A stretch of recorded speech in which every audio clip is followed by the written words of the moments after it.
Olá, turma, tudo bem? Hoje nós vamos seguir com uma aula síncrona. Lembrando que vocês têm também o restante do período da aula de sábado para fazer aquela atividade, tá? Então eu vou finalizar hoje cirurgias de cabeça e vou deixar o período restante para vocês correrem atrás das pesquisas, tá? Eu já trouxe um pouquinho nessa aula final de cirurgias de cabeça, a gente depois vai seguir para outros tipos de técnicas, mas eu trouxe já nessa aula falando um pouquinho de algumas questões que vocês vão pesquisar, mas eu quero que vocês façam uma pesquisa mais a fundo, relatos de caso, revisão de artigos, tá bom? Então, nós vamos hoje finalizar essa aula de cirurgias de cabeça para seguir depois para a cirurgia do trato digestório.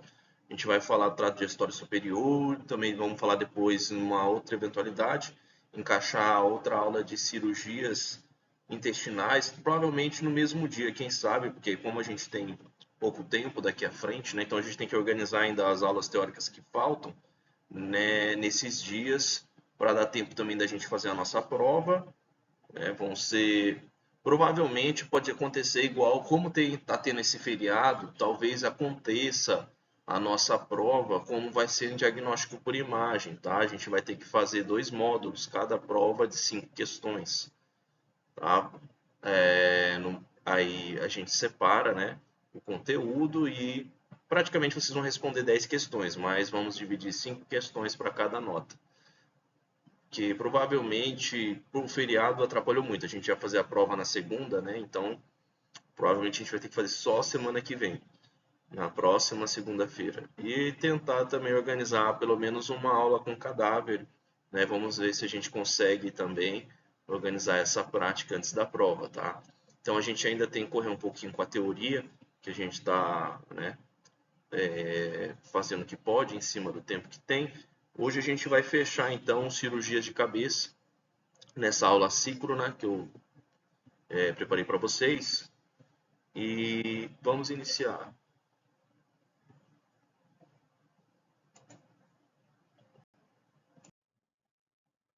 Bem, nesse slide aqui a gente começa falando sobre a anatomia também da cavidade oral, que é importante.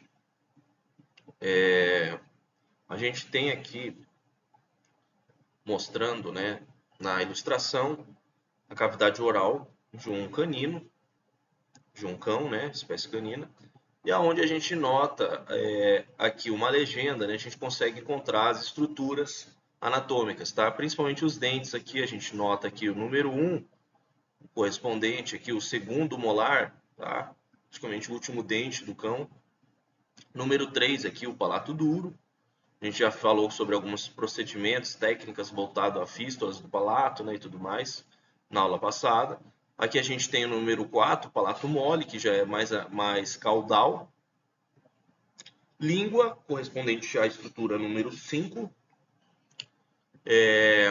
A gente tem também aqui, é muito importante a gente lembrar da frênula, que a gente vai falar alguns procedimentos, que é o número 9, né? Frênula, ou conhecida como freio lingual, tá? A gente vai tratar alguns assuntos hoje que envolve essa região, cirurgias, né? Que estão dentro dessa localidade, tá? Além da frênula também, a gente vê aqui também essa área 7, correspondente ao arco palato-glosso, tá? No caso próximo aqui a gente também denomina a região da tonsila, que é uma área também que cria, querendo ou não, um aspecto em defesa imunológica do organismo do animal, né? A gente sabe que ela tem também essa questão em aulas passadas, disciplinas passadas, eu acredito que vocês já estudaram isso, tá? E além aqui a gente vê aqui o número 8, a tonsila fica bem aqui nessa região, tá? Tonsila palatina no caso. E também, deixa eu ver se estou esquecendo de algo, arco palato-grosso e aqui a carúncula lingual, tá? Fica bem nessa região mais abaixo da frênula, tá? Fechou? Então a gente tem essa estrutura anatômica que é importante a gente lembrar, né? No caso para a gente... outra coisa que a gente tem o filtro labial também, já ia esquecer na estrutura 2. A gente precisa conhecer um pouquinho, relembrar um pouquinho dessa anatomia, porque a gente vai falar de algumas técnicas cirúrgicas que envolve essa região da cavidade oral também. Hoje eu trouxe algumas técnicas a mais para vocês aí. Outra questão importante, tá? É também as glândulas salivares. A gente tem aqui nesse desenho, ilustrando, né, algumas regiões, a glândula sublingual, a gente tem aqui os linfonodos submandibulares, eles ficam nessa região, bem próximo à glândula submandibular. A glândula salivar, ela tem, no caso, uma divisão. Ela tem a região sublingual e ela tem a região submandibular também. A gente tem aqui também a parótida, tá? A glândula parotídea, correspondente a essa imagem, bem aqui próximo à glândula salivar. Também a glândula zigomática, próxima ao globo ocular aqui. E os ductos dessas glândulas, tá? A gente tem os ductos dela. Então, a gente tem algumas patologias, principalmente assim, de grande demanda, por exemplo, em glândula salivar. Conhecido como mucocele, obstrução do ducto salivar. Essas patologias, elas vão aparecer uma hora ou outra para vocês quando vocês estiverem atendendo em clínica médica de pequenos animais, tá? E é importante vocês saberem diagnosticar, né, analisar bem o contexto, que normalmente ela vai vir, às vezes, na clínica veterinária para vocês, como um edema, um inchaço no pescoço ou embaixo da língua do animal. E você pode, claro, fazer uma análise disso, fazer um exame, quem sabe até mesmo uma CAF, uma histologia aspirativa por agulha fina, para tentar identificar. Muitas vezes o laboratório acusa mucina na amostra e vai indicar uma possibilidade de saliva, né? Saliva ali na região do edema que você coletou a amostra. E aí você já vai provavelmente sugerindo a possibilidade de uma obstrução da glândula salivar por algum normalmente mineral, né, que vai obstruir o ducto ali da glândula salivar e vai causar também muitas vezes a mucocele. E por conta da saliva, às vezes está mais espessa também, concentrada com minerais, tá? A gente também é importante lembrar da anatomia do dente do cão. Eu coloquei aqui a ilustração de um canino, tá? Onde a gente tem a coroa do dente. Além da coroa, a gente tem a raiz, que ela fica dentro do alvéolo dentário, tá? A região aqui é alveolar. E daí a gente tem alguns tipos de artérias e veias que vão irrigar, né, a região medular desse dente, distribuir sangue e retirar esse sangue também, já com baixa concentração de oxigênio, né, pelas veias, circulação venosa. A gente tem aqui então a região da polpa do dente, aonde fica o canal, né, ali do dente, a gengiva, o cimento dentário, que ele fica bem aqui entre normalmente, periósteo e a polpa, né? Então, a gente também tem aqui o esmalte dentário, tá? Que ele fica, normalmente ele é uma superfície aqui que fica em questão a coroa do dente. E também o periósteo, né? Que é o que vai recobrir boa parte aqui do dente também do animal, tá? Então, normalmente é muito importante a gente identificar lesões em animais, lesões odontológicas, dentária, quando a gente tem uma fratura no dente, entender o que a gente tem que fazer, se aquele dente a gente pode manter ou se a gente faz a extração. Não só o dente, né, mas as questões de periodontite também podem afetar. Às vezes o dente não está fraturado, mas o animal tem uma periodontite, uma frouxidão ali já do dente, né? Uma retração gengival, uma periodontite grave. Eu acho que vocês devem ter estudado já sobre periodontite em aula de patologia, né? De cavidade oral e digestório, né? Normalmente a gente vê algumas imagens. Então, nesses casos, a gente pode recomendar a extração do dente, tá? E você reconhecer a fratura também é importante, né?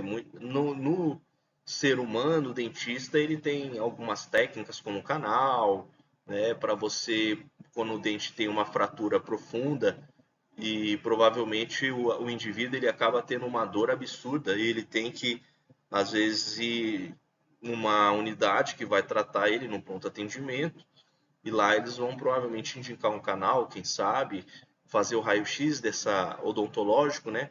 Um raio-x específico para essa região do dente. Porque durante essa radiografia eles conseguem também detectar o nível de fratura. Às vezes esse nível também se torna até visual a olho clínico, tá? Em alguns casos você acaba optando por retirar esse dente, extrair em caso de animais, tá? Tem indivíduo também que não quer passar por canal, né? E acaba, não, extrai esse dente, depois eu faço o implante. Existe isso também com humanos, né? Mas em animais a gente não tem técnicas avançadas ainda de implante que são aplicadas assim difusamente, né? Se há um caso excepcional de um profissional ou outro, e deve ser algum implante especial com materiais bem resistentes, tá? Se tratando de um cão, né? Às vezes, mas é importante a gente saber o ponto de extrair, às vezes, algum dente durante o tratamento odontológico, tá? Na extração dentária, quando a gente fala, praticamente, a gente tem aqui a arcada superior, né, os dentes superiores, e a arcada inferior do animal, onde a gente tem ali a região da mandíbula com os dentes inferiores, tá? A gente tem, então, os dentes incisivos, que são esses dentes aqui que ficam à frente, tá? Normalmente esses dentes, eles também, na periodontite, eles podem acabar se comprometendo e você tem que extrair eles também. O canino, que a gente tem normalmente quatro, né? A gente tem um canino superior, um inferior, bilateral. Então nós temos, né, um par de canino, tanto inferior quanto superior. A gente tem um par de canino também. E aqui a gente vai ter, né, os premolares, onde a gente tem até quatro premolares, né?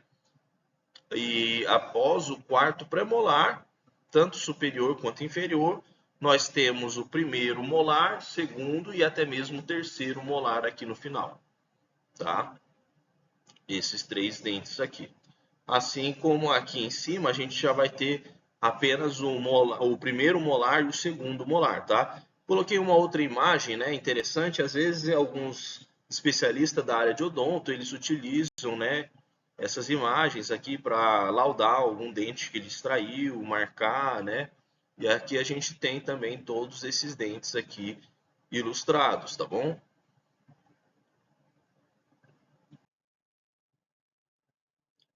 A radiologia dentária, né, é muito importante.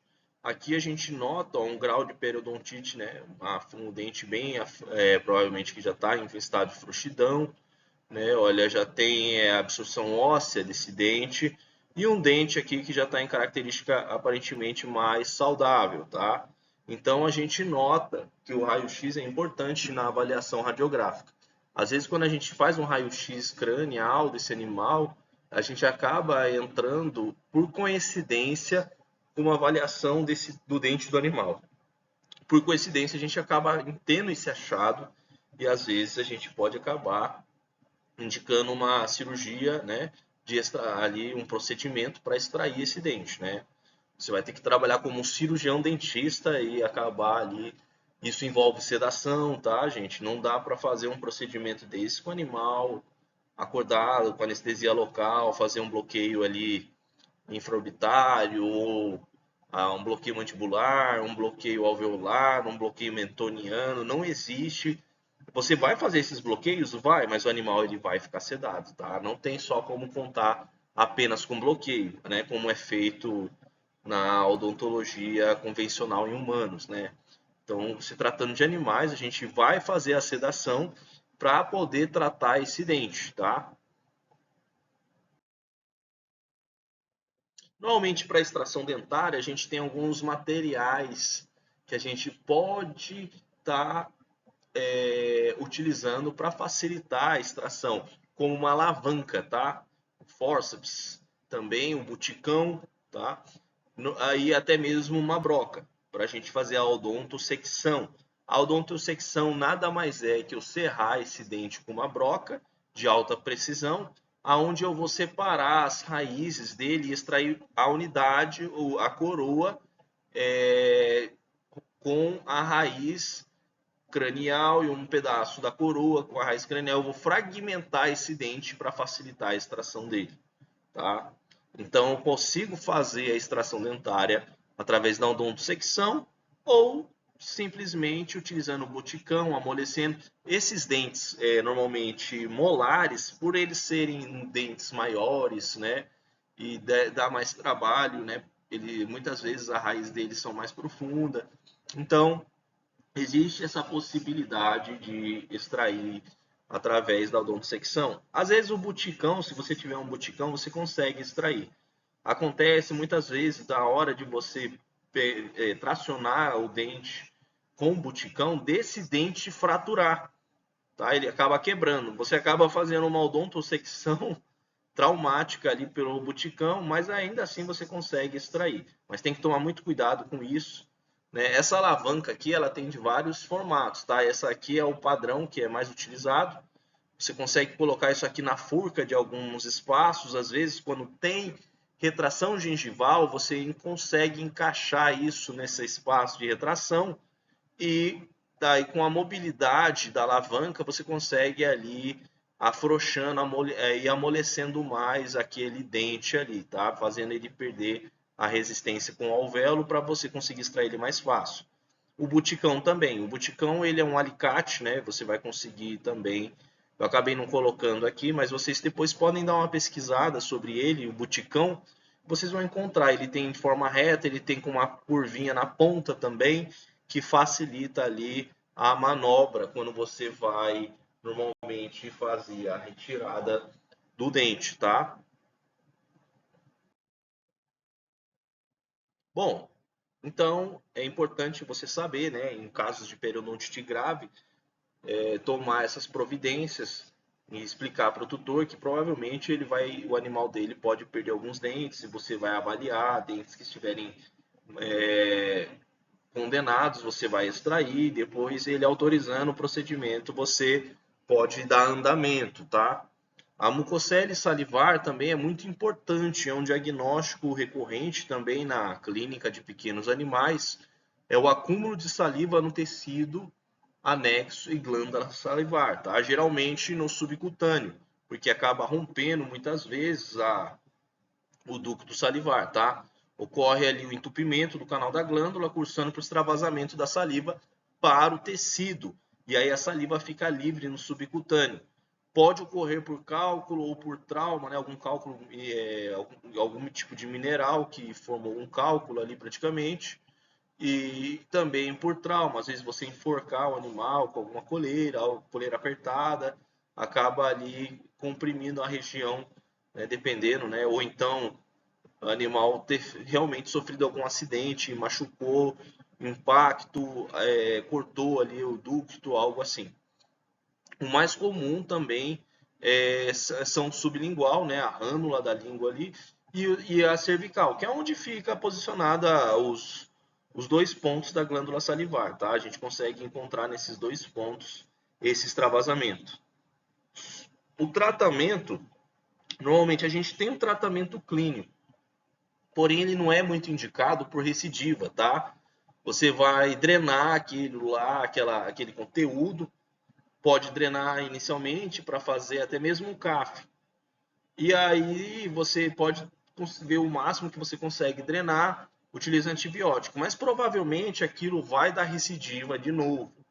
E aí você pode já adiantar para o tutor isso. Olha, eu acredito que se o animal está com mucocele, a gente vai confirmar aqui a característica desse conteúdo, né, para uma CAF, se for mucina, saliva, já, ou então pode fazer uma ultrassonografia também naquela região da glândula, tá? E dependendo do caso, o tratamento acaba sendo indicado é o tratamento cirúrgico, que é o tratamento de eleição, onde você vai fazer a remoção da glândula da saliva que está acometida. Se você nota que o inchaço está mais na região do pescoço, né, você vai tirar aquela porção da glândula que corresponde à área submandibular. Caso contrário, se o inchaço ele tiver mais na cavidade oral, ali próximo à frênula da língua, aí você vai ter que fazer uma cirurgia voltada à glândula salivar ali dentro da cavidade oral, tá? Sublingual. Aqui a gente tem, por exemplo, um exemplo do inchaço sublingual, né, por conta de uma glândula de saliva. Tá? Normalmente ele é como ele é um conteúdo, conteúdo saliva que está aqui nesse espaço, ele é bem mole, macio quando você faz a palpação, tá? E normalmente você faz ali a retirada dessa glândula, tá? Você com uma dissecação, você vai liberando a glândula dessa região, você vai fazer uma ligadura da glândula bem no ducto, que ela ainda apresenta, no caso, conexão, vasos, e aí você vai remover, você vai acabar removendo essa glândula do local e fazendo a sutura, tá? Aí, normalmente você faz uma sutura novamente da área de incisão. E aqui a gente tem um caso de mucocele, olha, submandibular, tá? A região cervical. E aí a questão também é a mesma. A gente vai fazer uma dissecação dessa área, tomar muito cuidado com os grandes vasos que passam por aqui, como jugular, né, a veia jugular, né, a carótida e tudo mais. Então a gente tem que tomar muito cuidado e dissecando encontrar essa glândula aqui na região do edema. Essa glândula, após encontrada, a gente faz o pinçamento dela, uma ligadura também, e então ela é removida após a ligadura, tá? E aqui a gente tem também um caso, a glândula, né, num animal, aqui correspondente a um animal, esse ponto branco aqui, né, a glândula salivar no caso de um cadáver, tá? Rinoplastia também é um procedimento importante a ser realizado, tá? A gente tem aqui, no caso, um animal braquicefálico que ele já tem aquela genética de dificuldade, né, na questão da respiração. E a gente nota aqui uma estenose nasal por conta das narinas, tá? A cirurgia baseia-se na retirada desse excesso, tá, da região da narina. Aqui a gente vai fazer um pequeno corte, a gente vai pinçar com uma dente de rato essa narina, um animal sedado, aí a gente acaba cortando com bisturi aqui, tá? Dos dois lados, tá? Simetricamente, e eu faço pontos. Eu vou fazer uma sutura, porque vai abrir um golpe aqui cirúrgico, eu vou fazer uma sutura e aí eu vou conseguir, após suturar, promover uma, um alargamento aqui daquela estenose que tinha, ela não tem mais. Então o animal já vai conseguir respirar melhor pelas narinas. O ar vai conseguir ter uma circulação melhor aqui, tá? Isso é um procedimento muito utilizado, associado às vezes com a estafilectomia. A estafilectomia é quando a gente tem um palato mole prolongado e ele fica muitas vezes ali próximo à entrada da laringe, tá? Na epiglote, dificultando a passagem de ar para a traqueia. E o animal acaba tendo muito esforço respiratório por conta disso e ele não consegue ter uma boa oxigenação também por conta disso. Então, é um problema que causa desconforto. Normalmente, essa síndrome de prolongamento do palato mole ocorre mais em raças braquicefálicas, bulldog, pug, essas raças específicas, tá? Então, a gente faz aqui uma incisão, né?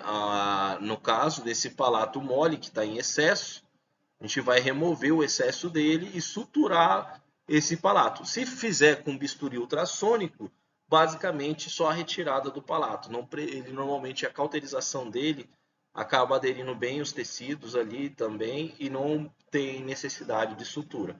É um procedimento bem mais rápido quando você utiliza o bisturi ultrassônico, tá?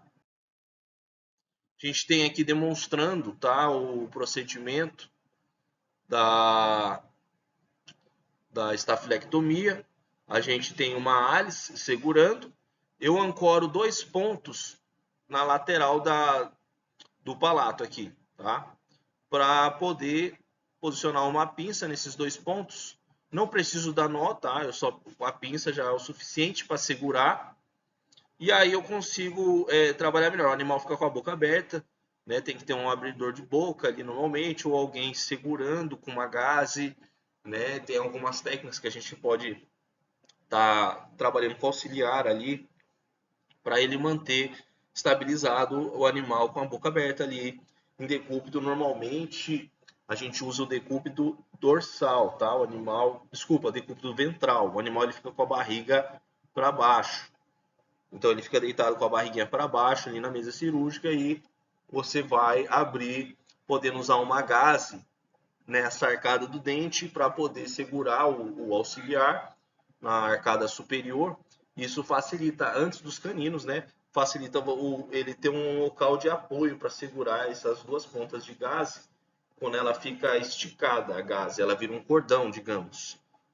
Tá? E aí o restante é pegar pela linguinha, baixar um pouquinho. Aí, normalmente, a gente tem alguns abridores de boca também que faz esse trabalho, que eles são posicionados nos caninos, né? E o animal fica com a boquinha aberta também. Aqui as 2 pinças elas são mantidas aqui esticando o palato mole, que ele está em excesso. E aí com a hélice eu vou também, no caso, fazer a apreensão desse excesso e vou, ao mesmo tempo que cortando, eu posso ir fazendo uma sutura contínua, isso sem o bisturi ultrassônico. Com o bisturi ultrassônico basta eu fazer a cauterização e remover o excesso aqui de imediato, a cirurgia já está pronta. Se for sem o bisturi da maneira convencional, você tem que suturar, tá? Flap de terceira pálpebra. Flap de terceira pálpebra é uma cirurgia também que é de grande rotina na clínica veterinária, cirurgia de cabeça, né? Da área mais da questão oftalmo que a gente faz, né? E isso ajuda muitas vezes a você salvar o globo ocular do animal. Dependendo do grau, a gente tem hoje muitos animais que chegam com diagnóstico de úlcera de córnea, tá? Uma lesão ali da camada estrumal, praticamente perdeu toda a camada estrumal do globo ocular e então você tem uma úlcera de nível profundo. Quando você faz o teste de fluoresceína, normalmente você só vê o contorno dessa úlcera fluorescente. O meio dela normalmente fica enegrecido, escuro, porque não tá o nível da úlcera está bem profundo, então não tá o fluorescente não está pegando nessa região central. Quando normalmente a úlcera ela fica toda fluorescente, é porque normalmente tem camada estrumal ainda e provavelmente essa úlcera não chega a ser um nível profundo, tá? A gente tem aquele teste de fluoresceína que é um colírio especial que a gente pinga no olho do animal. E quando o animal ele chega às vezes com o olho fechado, você já pode suspeitar de alguma irritação ou provavelmente úlcera. É importante você diagnosticar se essa úlcera do globo ocular, ela, no caso, úlcera de córnea, ela foi provocada por uma triquíase, né, que são pelos aqui da pálpebra, próximo da pálpebra, que estão encostando no olho do animal.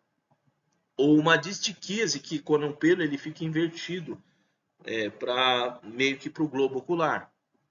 Tem um entrópio, que a pálpebra do animal ela fica virada para dentro, isso também causa úlcera, né? E os pelos faciais, né? Que é no caso da triquíase, que vão próximo da pálpebra, esses pelos eles podem acabar ulcerando, tá? Distiquíase é mais a questão do pelo que ele fica meio que da pálpebra, os cílios, né, eles acabam, não tem o entrópio, mas ele acaba meio que invertendo para dentro do globo ocular. Esses problemas, eles acabam, né, tendo a possibilidade de fazer a úlcera de córnea, tá? Então, não adianta só corrigir a úlcera. tem que corrigir o problema. Se for entrópio, tem que fazer a cirurgia. Tá? Normalmente a gente faz uma incisão no olhinho, uma dermoplastia aqui, a gente remove o excesso de pele e sutura para abrir mais a pálpebra, tá? E em alguns casos, Sharpei, essas raças, é muito comum ter entrópio.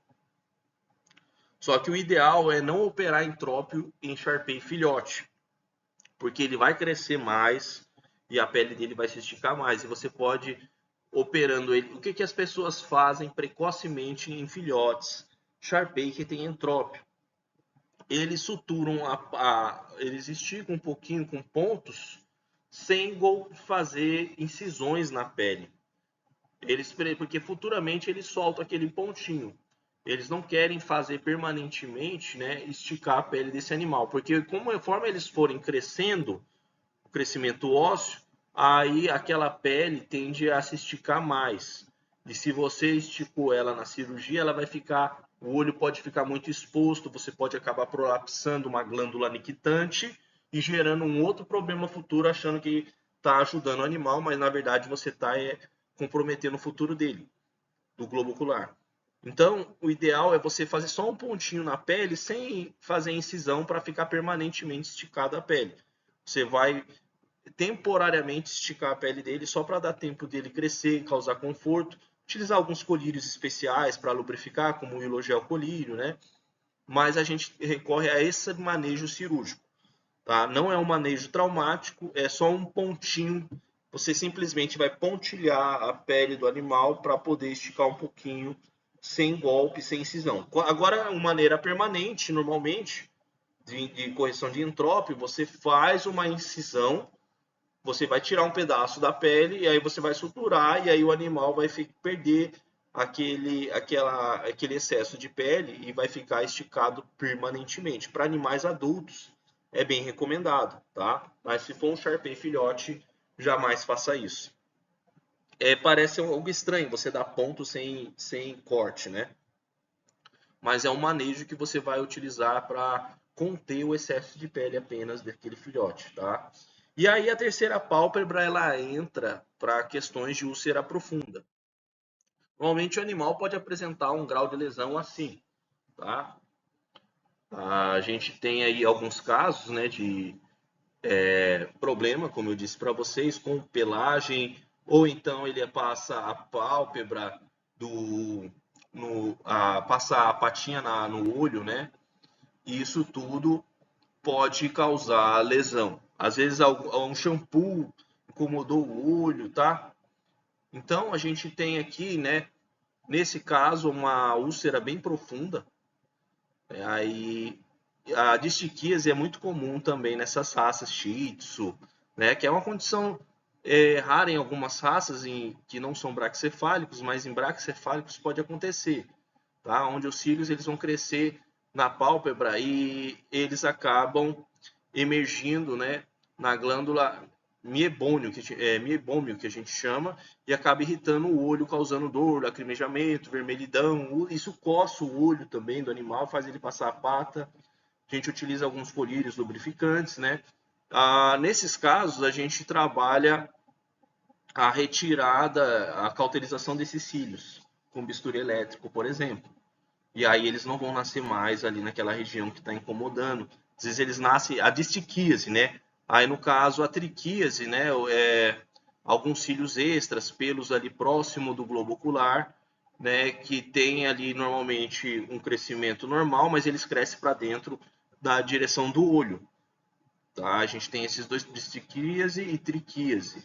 Distiquíase é uma anomalia desses cílios, eles crescem meio que invertido para dentro, e o entrópio que eu já falei para vocês, tá? Então, a gente tem esses três problemas que é muito comum encontrar aí na clínica de pequenos. Pelo é complicado para olho, tá? Então, essa úlcera profunda, provavelmente ela pode ter tido uma dessas causas. Entrópio aqui a gente não vê, tá? Mas ele pode ter tido algum problema de olho que já foi corrigido, né? Da distiquíase ou triquíase.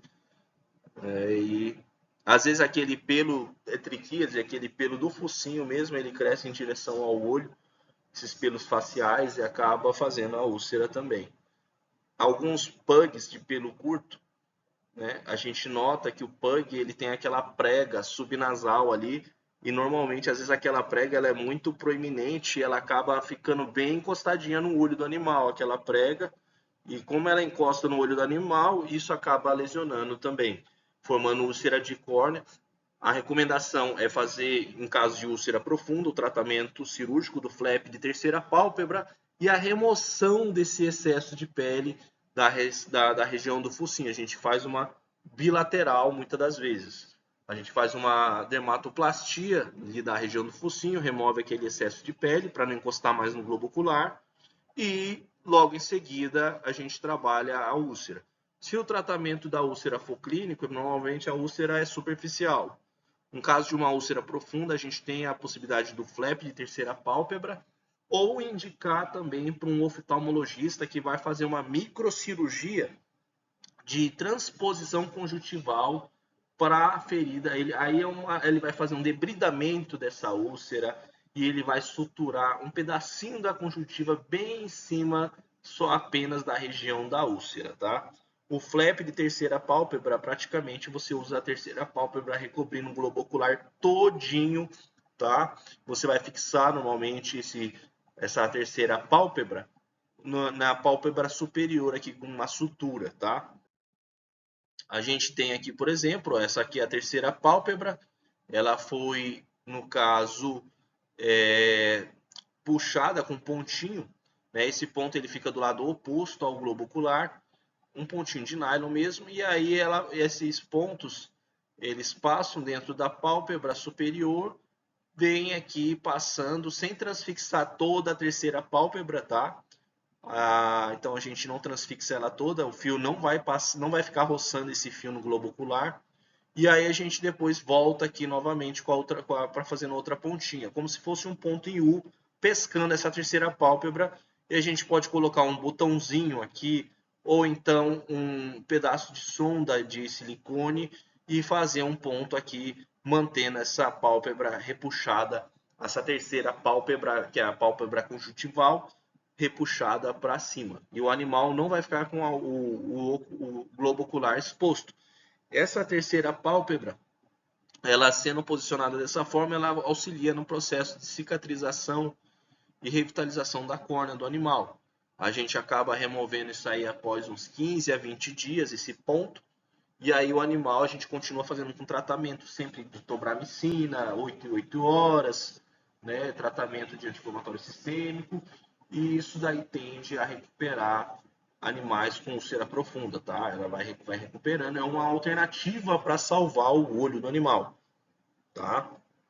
Em caso de úlcera profunda, mas dependendo do grau de trauma, de extravasamento, se houve extravasamento de cristalino, essas coisas, em muitos casos é indicado já uma enucleação, tá?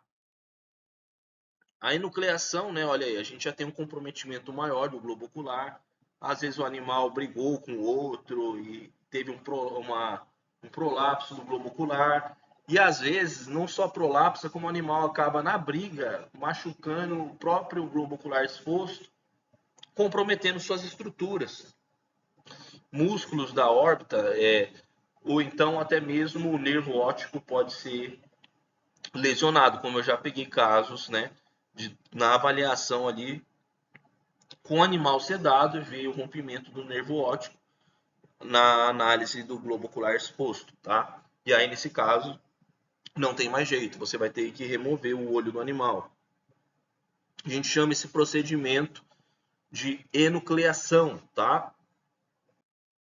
A enucleação, né, a gente normalmente tem uma tesoura, medicine ball ou uma maio, a gente acaba fazendo um corte bem aqui no canto né, do globo ocular, na pálpebra, a gente vai fazer. Né? Em alguns casos, quando o animal também tem prolapso de globo ocular muito fácil, assim, ele fica saindo e você em alguns casos de prolapso de globo ocular que não há comprometimento de estruturas, você pode tentar reposicionar. Mas ele fica prolapsando por conta da natureza. Às vezes o animal tem exotalmia, o olho dele, a pálpebra dele ela é bem dilatada, assim, a ponto do olho conseguir sair, prolapsar facilmente. Às vezes no estresse que ele tem, fica com o olho ali arregalado e aquele globo ocular acaba saindo e a pessoa corre pro veterinário, ele reposiciona o globo. Então, se você tem muita recidiva, tem a cantoplastia, tá? Da pálpebral. A gente faz um cortezinho aqui na pálpebra e aí a gente dá alguns pontos, a gente fecha ela um pouquinho a mais, tá? Para ele evitar sair novamente. Aí a gente tem que fazer uma incisão também aqui no comecinho da borda da pálpebra e a gente corta um pouquinho dela e aí a gente vai suturando para ela cicatrizar e deixar o olhinho mais fechado, tá? Mas aqui a gente está falando agora da enucleação. A enucleação a gente faz esse corte aqui para remover esse globo ocular. Após esse corte a gente vai dissecando e liberando todo o globo ocular, tá? Da região ali da órbita. E a gente utiliza, no caso, uma pinça hemostática para a gente pinçar aqui todos os vasos, né? Ali a gente faz uma ligadura nessa região também do nervo óptico. Muitas vezes o nervo óptico pode ser que ele já está rompido, dependendo do trauma que esse animal sofreu.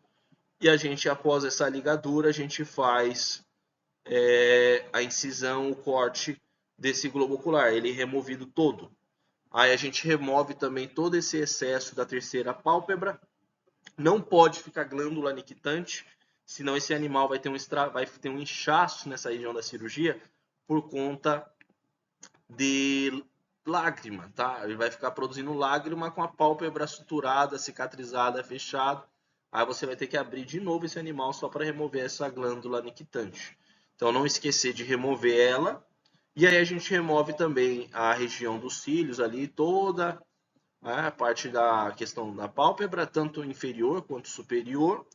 E aí a gente faz uma sutura de tecido mole inicialmente, né, na região, e depois a gente sutura a pele, tá? A gente faz uma aproximação de tecido mole, tá? A gente faz essa aproximação e após fazer a aproximação a gente vai fechando a pelezinha do olho, tá? Isso a gente pode fazer e o animal aí no caso ele tem a remoção completa do globo ocular com todos os seus anexos próximos. Ele fica dessa forma, tá? Esse aqui é um pós-cirúrgico recente de um animal que fez enucleação.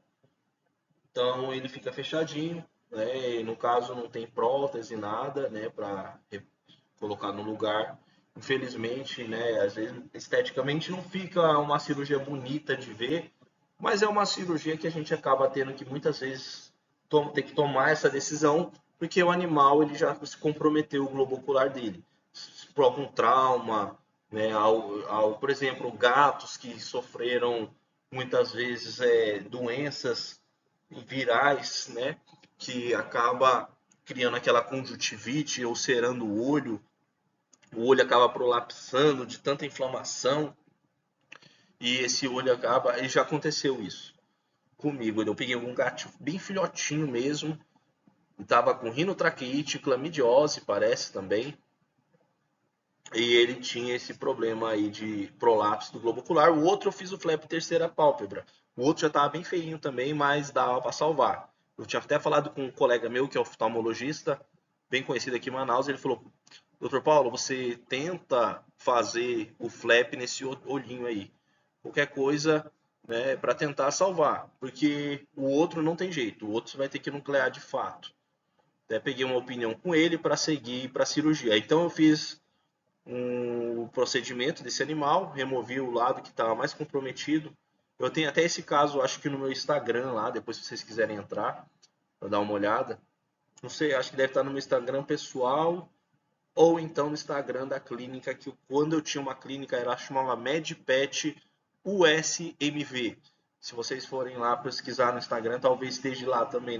Se não tiver no meu pessoal, deve estar nesse da MedPet, tá? Felizmente hoje eu não trabalho mais como empresa, né? Trabalho só como prestador de serviço, né, pessoa física. Então ainda faço cirurgias quando possível, né, dentro de hospitais e tudo mais. E trabalho muito na área de diagnóstico por imagem. Mas na época que eu tinha clínica, eu cheguei a fazer umas fotos bem interessantes desse caso. Era um filhotinho e ele ficou muito bem depois da cirurgia. Aí ele ainda ficou com globo ocular, né, em tratamento, com flap de terceira pálpebra. Removi o flap depois de o ponto do flap, né, depois de 2 semanas e meia. Então ficou bem legal, aderiu bem a conjuntiva naquela lesão profunda e aquilo foi criando uma córnea nova, tá? E aí o animal vai se recuperando e vai afinando aquela região ali da conjuntiva e isso vai criando meio que uma camada, recuperando uma nova camada do globo ocular, tá? Bem, então, enucleação, como eu disse, não é uma cirurgia bonita de fazer. Se um dia vocês, né, amputação, mastectomia, são cirurgias que a gente, acho que mastectomia talvez a gente vá comentar mais à frente. Vou tentar encaixar nas aulas, né, mais à frente para a gente falar. A gente normalmente vê que não é uma cirurgia muito bonita de fazer, mas em alguns casos tem que fazer, tem jeito, né? Bem, de maneira geral, a gente fecha aqui, né, o assunto de cirurgias de cabeça. Aí eu vou deixar vocês, né? Vocês têm duas pendências, então, para não acumular muito tempo de vocês com conteúdo, eu quero que vocês finalizem as atividades que vocês têm nesse sábado. Vocês têm um mapa, né, vascular para fazer aqueles slides lá, da onde tem as regiões com vasos que eu posso utilizar, né, para fazer uma neovascularização nova em feridas. Então vocês têm que ver esse tipo de pesquisa, né, que a gente mencionou, com imagens, fazer slides com imagem, tá? Mostrando áreas que vocês podem utilizar para fazer técnicas de cirurgia reconstrutiva. E outro trabalho é aquela pesquisa que eu quero que vocês pesquisem mais sobre estafilectomia, também rinoplastia, que eu já até apresentei hoje aqui para vocês nessa aula 2. E não só isso, se vocês puderem também, como vocês têm um sábado aí todo para fazer isso, né, na parte da tarde, tentem pesquisar também sobre cirurgias, né, oftálmicas, tá?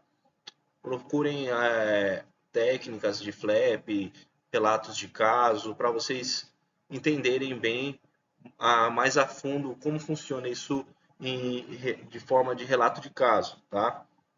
Enucleação também. Dentro das técnicas que a gente falou, quero que vocês pesquisem relatos de caso e façam essa revisão e também acabem fazendo aí, em cima disso, um, um resumo, um relatório, tá? Em cima do que vocês viram, além de entregar aqueles slides lá, tá bom? Aí vocês podem entregar tudo em PDF. Os slides, se quiser entregar em PowerPoint também, não tem problema. O relatório pode entregar em PDF, tá? Sobre os relatos de casos que vocês viram, dessas técnicas, tá bom? E isso tudo vai indo somando para uma das notas de vocês, da nota de atividade participativa. Aí a gente vai ter duas notas que são referentes a provas, tá? Que talvez a gente tenha que fazer 2 módulos, como a gente está fazendo na disciplina de diagnóstico por imagem. Mas isso a gente vai conversando mais à frente e organizando, tá? Então, qualquer dúvida, eu finalizo aqui essa aula síncrona e eu fico à disposição, tá bom? Um grande abraço, bom final de semana e bom feriado na segunda-feira. Tá? Valeu, até a próxima, gente.